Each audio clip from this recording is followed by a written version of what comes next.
العيش ما لذة العيش إلا صحبة الفقراء هم السلاطين والسادات والأمراء ما لذة العيش إلا صحبة الفقراء هم السلاطين والسادات والأمراء فصحبهم وتأدب في مجالسهم وخلي حقك مهما قدموا واستغني من الوقت واحضر دائما معهم واعلمني أن الرضا يختص من حضر ما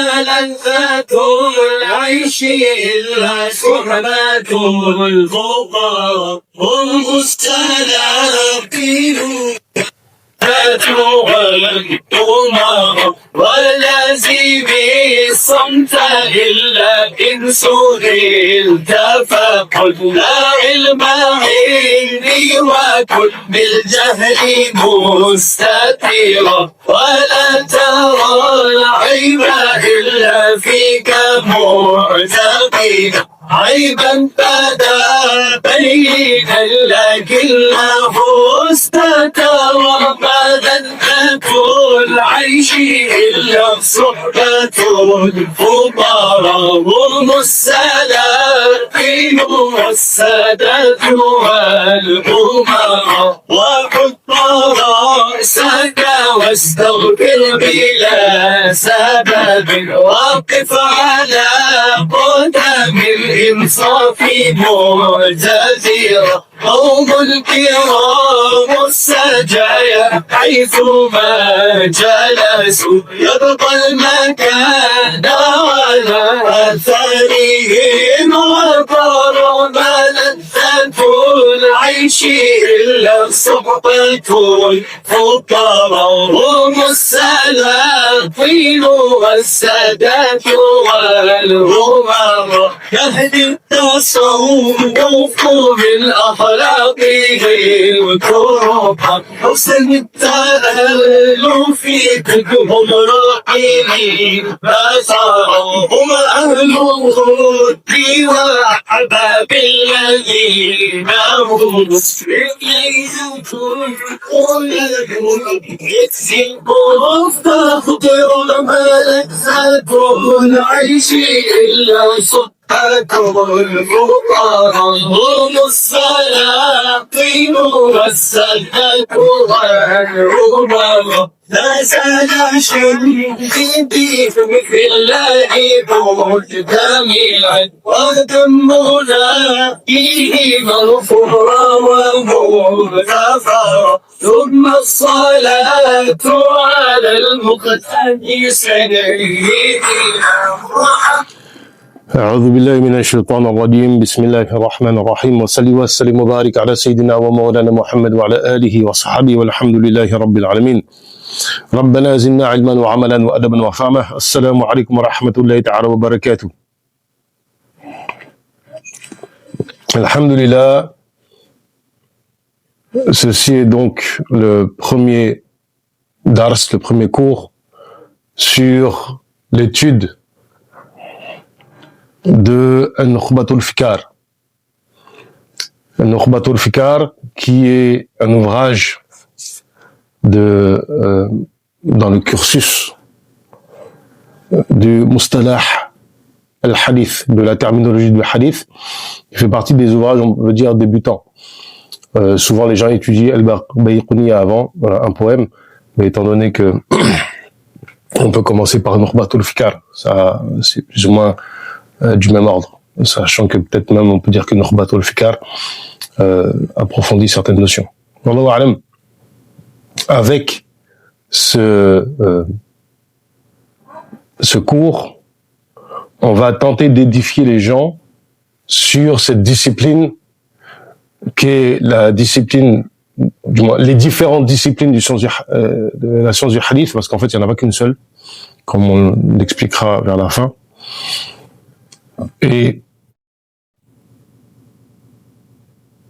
l'objectif, comme on vient de le dire justement, c'est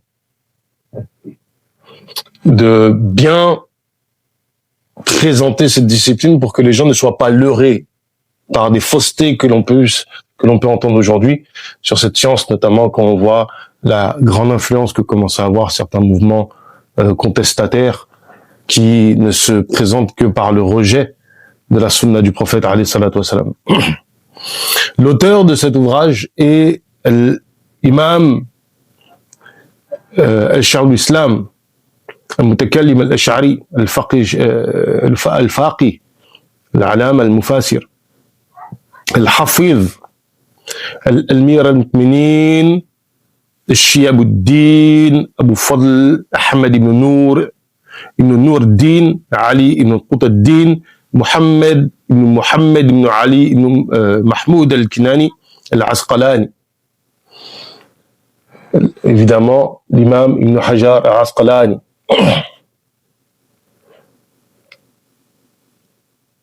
C'est une sommité dans la science du hadith, Amir al-Muminin, c'est-à-dire que son degré de maîtrise de cette science était extraordinaire au point qu'on le déclare comme émir des croyants dans cette discipline. Il fait partie donc c'est un savant du mazhab de l'imam al-Shafi'i, dans le fiqh, le sha'ari, dans l'aqida.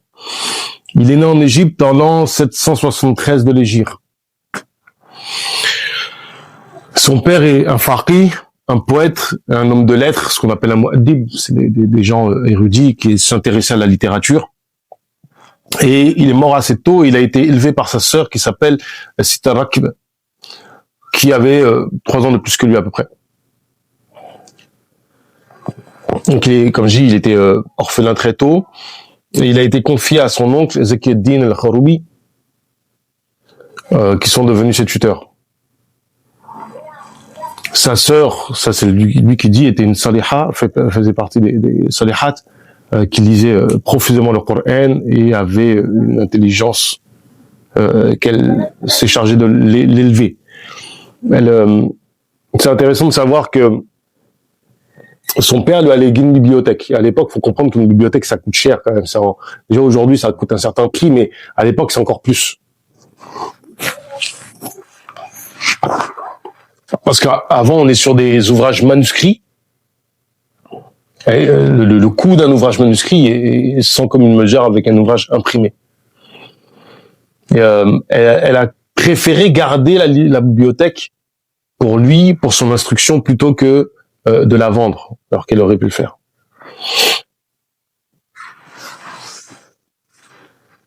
Il avait une mémoire extraordinaire et il retenait très rapidement. On dit que par exemple, Surat al-Maryam, il a retenu en une seule journée.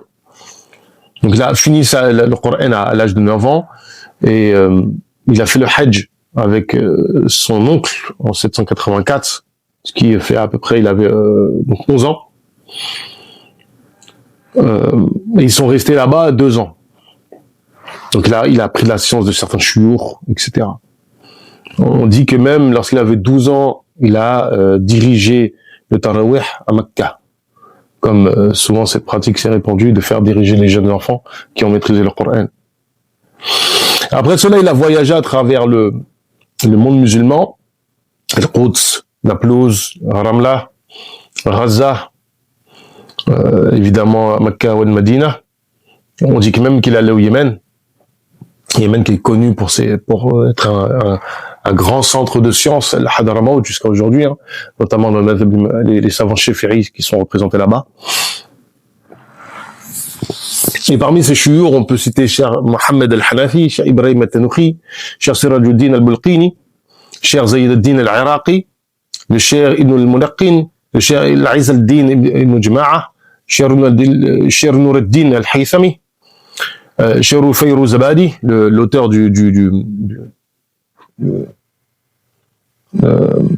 un grand linguiste, c'est l'auteur comment on appelle ça, du dictionnaire, Cheikh Abou Bakr Ibn Zahabi. Il a eu plusieurs femmes plusieurs femmes savantes, même comme prof. Et ce qu'on rapporte, c'est qu'en matière de tasawwuf, son cheikh, c'était le cheikh, c'est Shamsuddin Mohammed al-Hanafi, de qui il aurait pris la tariqa Chaziliya.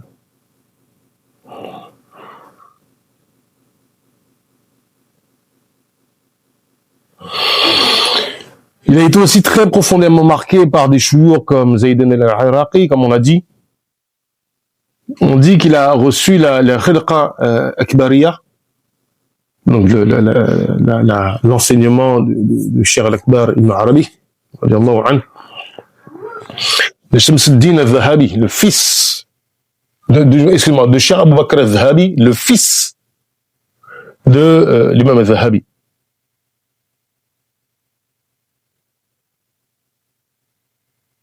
Donc il a été un grand enseignant, quelqu'un qui était connu pour sa rigueur. Il a étudié à Shirkounia, al-Mahmoudi, al-Hassaniya, al-Baybahriya, Baybar, le fameux émir, qui avait souvent en fait les émirs comme ça en fait. Comment dirais-je, bâtissaient des écoles justement qui portaient leur nom. On pense à la fameuse Nizamiya, où a étudié Cheikh Abdul Qadir Jilani, l'imam Ghazali, où il a enseigné, qui était celle de Nizam al-Mulk. Il a été prêcheur à la mosquée de l'Azhar et à celle de Amr ibn al-As, et il était le mufti. Et il a été même désigné en 827 Qadi al-Qudaa.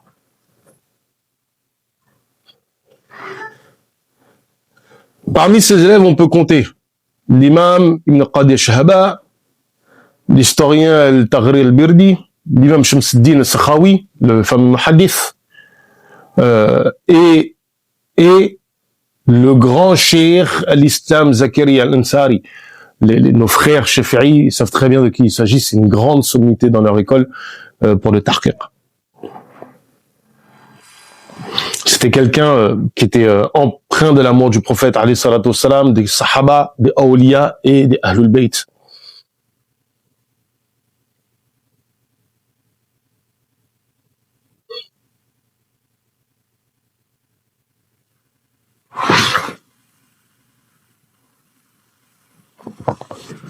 Et on dit qu'il avait justement cette habitude de défendre les ahlul bayt, vraiment. Ça c'est la marque des grands ulama et des grands awliya, c'est l'attachement à la famille du prophète alayhi salatu wassalam.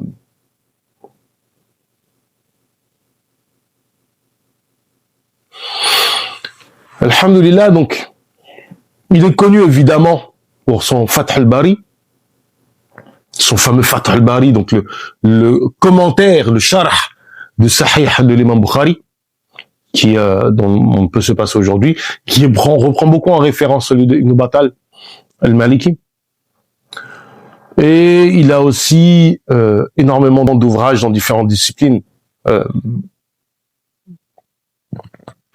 notamment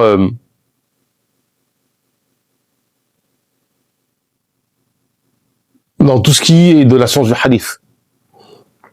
Et l'ouvrage qu'on va lire aujourd'hui, justement, c'est un ouvrage qui lui a été demandé, comme on verra dans l'intro. Wallahu ta'ala a'lam.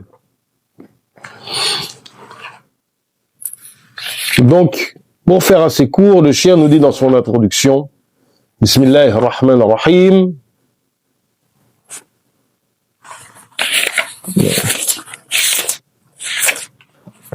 Alhamdulillah alladhi lam yazil aliman qadira. La louange est à Allah Ta'ala qui ne cesse d'être savant et puissant.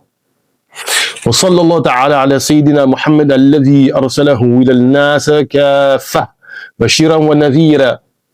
La prière est sur le prophète alayhi salatu wassalam, qui a été envoyé à l'ensemble des gens dans leur totalité. Bashira ou Nazira, qui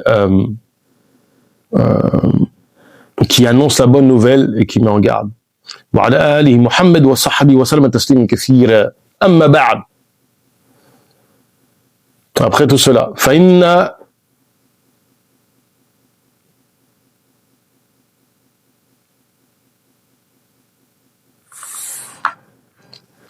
ce que le cheikh va nous dire, c'est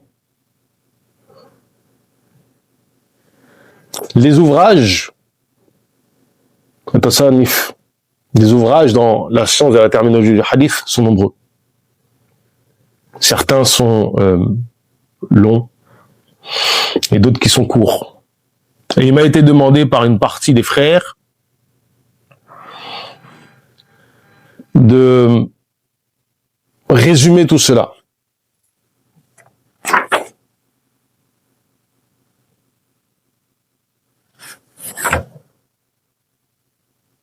Donc j'ai répondu à cela en espérant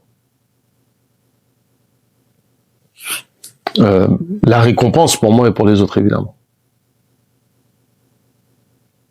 J'ai répondu à cela, à leurs questions.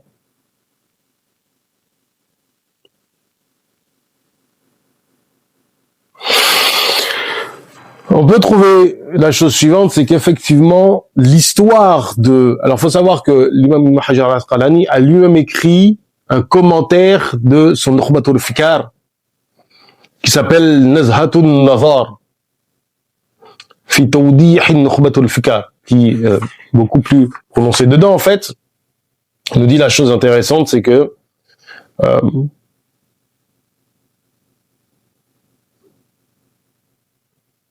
il y a beaucoup d'ouvrages qui ont été écrits sur le sujet. Et il nous retrace un petit peu l'histoire de ces livres dans l'istilah, l'histoire du hadith. Et parmi les premiers, il nous cite par exemple le Qadi Abu Muhammad Rama Hurmuzi, qui est décédé en 365 de l'Hégire, donc on est au 4e siècle de l'Hégire. Et dans son Muhaddith al-Fasil, dedans il n'a pas tout traité. De même qu'il nous parle de Al-Hakim Abu Abdallah al-Naysaburi, le fameux auteur de Mustadrak pour les Sahihayn. Mustadrak, c'est un ouvrage où il rassemble des hadiths qui répondent aux conditions de Bukhari et de Muslim, mais qui ne sont pas dedans. Alors, il y a beaucoup de critiques sur ce livre-là, au niveau des chaînes de transmission, mais c'était la tentative. En fait, le chien n'a pas fini l'ouvrage, en réalité. Il cite d'autres comme le Abu Nu'aym al-Asbahani, qui a écrit un ouvrage, qui a retravaillé l'ouvrage de Al-Nasayburi, Al-Khatib Abu Bakr al-Baghdadi, un livre qui traite des règles de riwaya, Al-Kifaya, etc., etc. On va pas citer tout. C'est juste que vous ayez une idée, c'est que dans notre ouvrage, il fait un retracé, en fait, de tout cela. On n'est pas, là, on n'est pas un Nazar. On est en train de faire Nukhbatul Fikar. Inch'Allah ta'ala, Nazar, on le fera aussi.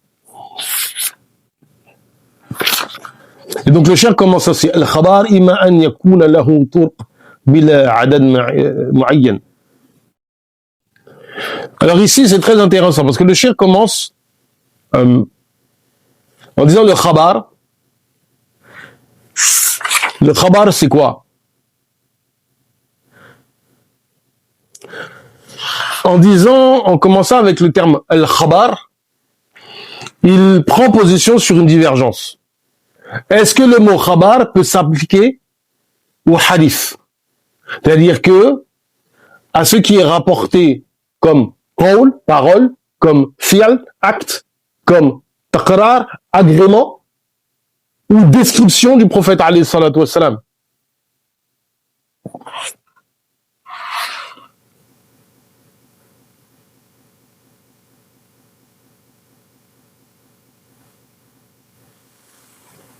C'est awsaf.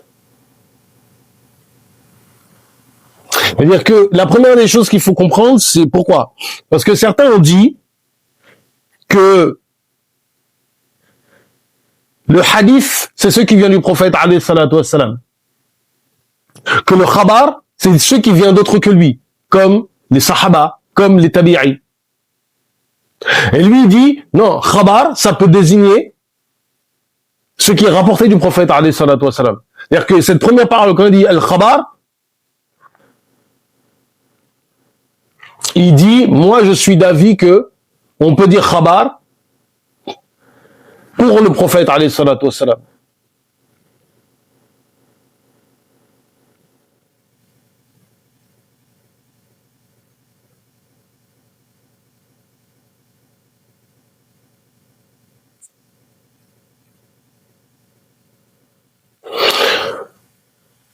Ainsi, cette divergence qui est mise en avant, d'autres disent effectivement que le khabar c'est autre que le prophète alayhi salatu wassalam.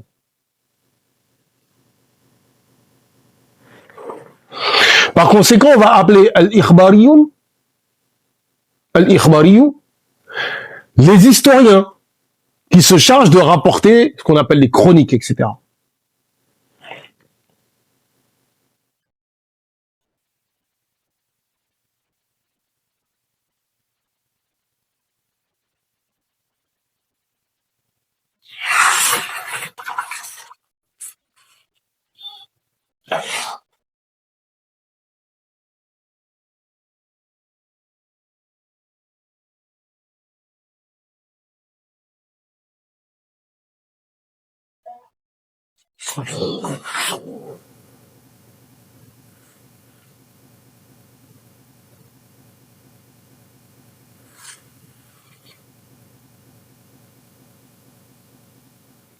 Donc tout hadith c'est khabar,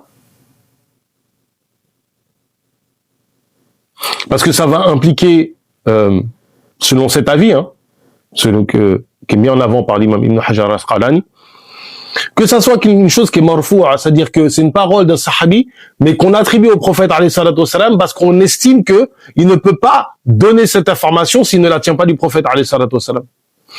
Ou ce qui est mawquf au sahabi, c'est-à-dire que le sanad, la chaîne de transmission, s'arrête au niveau du compagnon. Ce qui est maktu'a, c'est-à-dire qui s'arrête au niveau du tabi'i. Le tabi'i qui dit le prophète alayhi salatu wassalam a dit, ou bien, enfin, là c'est pas le prophète alayhi salatu wassalam, il donne une information sur n'importe quel sujet de la religion, et on estime que ce tabi'i, par exemple Saïd ibn al-Musayyib, l'un des grands 7 fuqaha de Médine, ben, on ne peut pas envisager que cette information-là, elle la sorte de sa tête. Forcément, ce qu'il dit, c'est qu'il la tient d'un compagnon, qu'il la tient du prophète, alayhi salatu wassalam.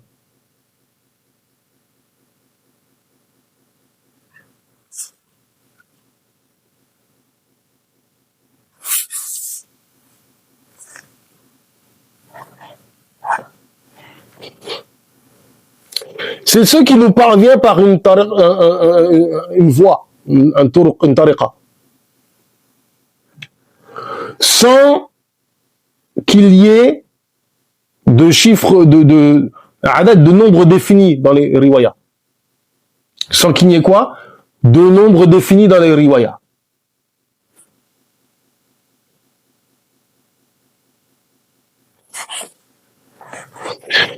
En disant cela, أو حسب بما فوق الاثنين أو بهما أو بواحد, qu'ils viennent avec 2 chaînes de transmission, ou plus que cela, ou moins que cela.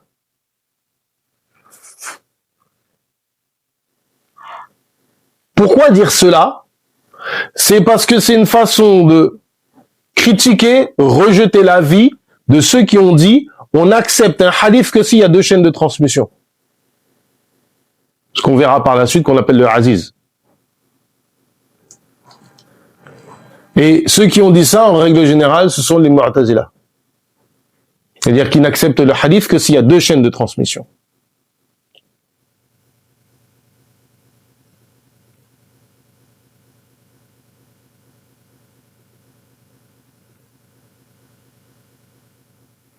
Qu'est-ce que l'isnad, le turuq des voies? C'est les hommes qui ont rapporté l'information, le matn. Le matn, c'est l'énoncé, c'est ce qui est dit. Et l'isnad, ce sur quoi on s'appuie, le lien, ce qu'on appelle en français chaîne de transmission, c'est les hommes qui composent cette chaîne jusqu'à qui nous parvient l'information. Excusez-moi, ce par qui nous parvient l'information. Ce par qui nous parvient le hadith.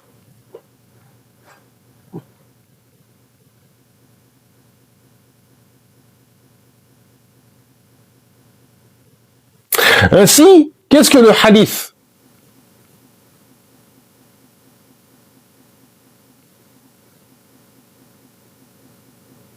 Qu'est-ce que le hadith? Le hadith, c'est l'énoncé. Par exemple, kalimatan khafifatan ala al-lisan wa thaqilatan ala al-mizan. Deux paroles qui sont légers sur la langue, mais lourdes dans la balance. Ça, c'est l'énoncé, le matn. Et la chaîne de transmission, an fulan, an fulan, an fulan. Un tel qui rapporte d'un tel qui rapporte jusqu'au prophète alayhi salatu wassalam, tout cela c'est le hadith. Quand nous, de manière commune, on dit hadith, en vérité, souvent on évoque surtout quoi? Le matn. Wallahu ta'ala a'lam.